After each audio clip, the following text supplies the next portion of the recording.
టౌన్లో మన కేంద్ర ప్రభుత్వము ఏడిప్ కార్యక్రమం పథకం ఏదైతే ఉందో అది మన రాష్ట్రంలో ఎక్కడా లేదు.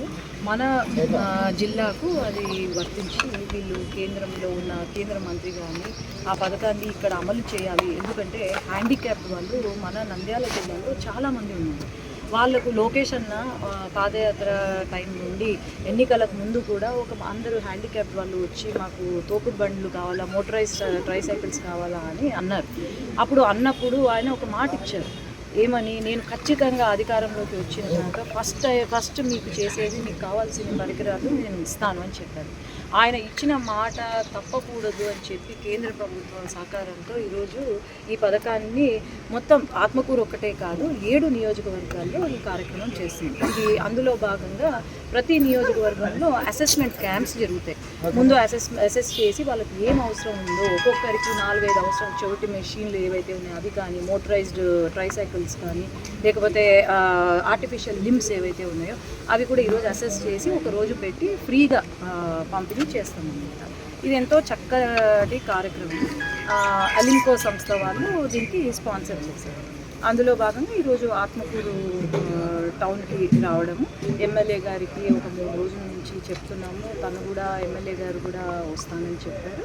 కాబట్టి ఇద్దరం చేయాలి అనుకున్నాము. కానీ మధ్యలో ఏవో డిస్టర్బెన్సెస్ వచ్చాయి, జరగకూడని డిస్టర్బెన్సెస్. ఈరోజు మాకేమి క్యాంపెయినింగ్ అంటూ ఏమీ లేదు. యాక్చువల్గా క్యాంపెయినింగ్ కూడా లేదు. ఓన్లీ ఆ సెంట్రల్ గవర్నమెంట్ ఏదైతే ఉందో దానికని వచ్చాం ప్రతి. కానీ మధ్యలో ఏవో డిస్టర్బెన్సెస్ వల్ల కొంచెం నేను వెళ్ళలేకపోయాను. కానీ ప్రోగ్రామ్ ఎక్కడ ఆగలేదు. మన హ్యాండిక్యాప్స్ ఎవరైతే వచ్చారో, దివ్యాంగులు ఎవరైతే వచ్చారో వాళ్ళకి ఎక్కడా కూడా ఇబ్బంది లేకుండా కార్యక్రమం అయితే, అసెస్మెంట్ క్యాంప్ అయితే జరుగుతుంది. ఏ కారణంలో ఏమీ లేదు, కొంచెం అనవసరంగా ఏదో మిస్అండర్స్టాండ్ చేసుకున్నారు తప్ప ఇంకేమీ లేదు.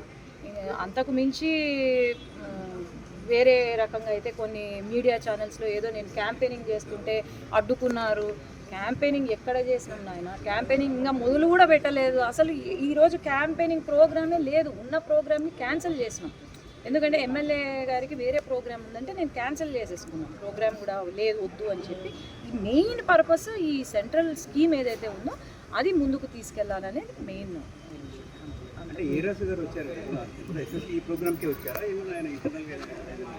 లేదండి, ఆయనకు ఇల్లు ఇక్కడ ఉంది కాబట్టి బ్రేక్ఫాస్ట్కి పిలిచారు అంతే. నన్ను బ్రేక్ఫాస్ట్కి పిలిస్తే ఒక ఆయన మంత్రి, ఎక్స్ మినిస్టర్గా మన పార్టీ వైస్ ప్రెసిడెంట్ కాబట్టి ఆయనకు నేను మర్యాద ఇచ్చి అనుకున్న మేరకు నేను బ్రేక్ఫాస్ట్ టిఫిన్కి వెళ్ళడం జరిగింది.